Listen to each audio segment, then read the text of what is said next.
When you witness your partner speak about people of color and refer to them as savages, refer to them as animals, when you see they don't care, when you hear them say, hey, this is America, speak English, I have to interrupt and say, I got this. And then I speak to them in their language. I take them to a different room and I talk to them like a person because they have problems. The fact that a person could put on a uniform and become that way, there's a lot happening behind the scenes that leads to that. One of the only jobs where one cop does something, we all get blamed for it.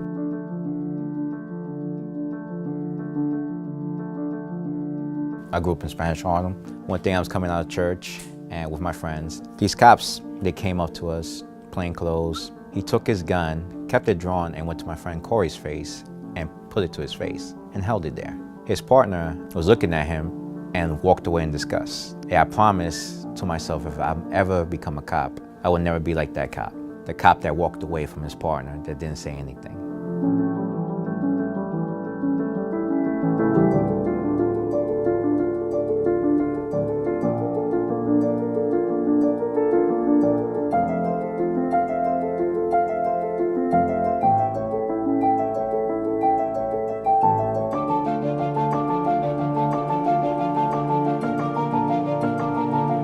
The quotas are mainly in areas that are considered higher crime areas, which are also areas that predominantly minorities live. This is the paragon of systemic racism. According to the 14th Amendment, we're supposed to enforce impartially. Years ago, you know, the senior officers would teach the new officers all the stuff. That's why you have all this Eric Gardner stuff and this overaggression, because the new guys, they don't know how to handle these situations. But now, you know, a lot of the senior guys, they did this so many years, you know, they're so tired of the pressure put on them to get numbers that they don't want to do that anymore. Basically, if you don't follow the system, you're gonna get punished. Doesn't matter what race, you're gonna get punished. But when you're a person of color, black or Latino, you will get punished more than your white counterparts for just doing the same thing.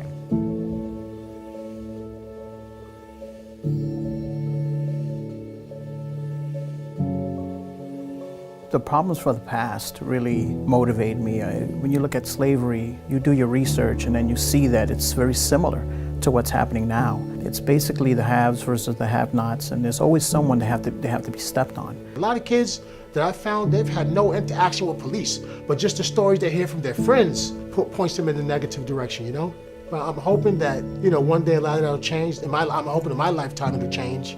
As a student of history, it's inevitable to get that pushback. The status quo is usually more powerful than the people trying to change it. Inevitably, we will be successful, and that's the light at the end of the tunnel.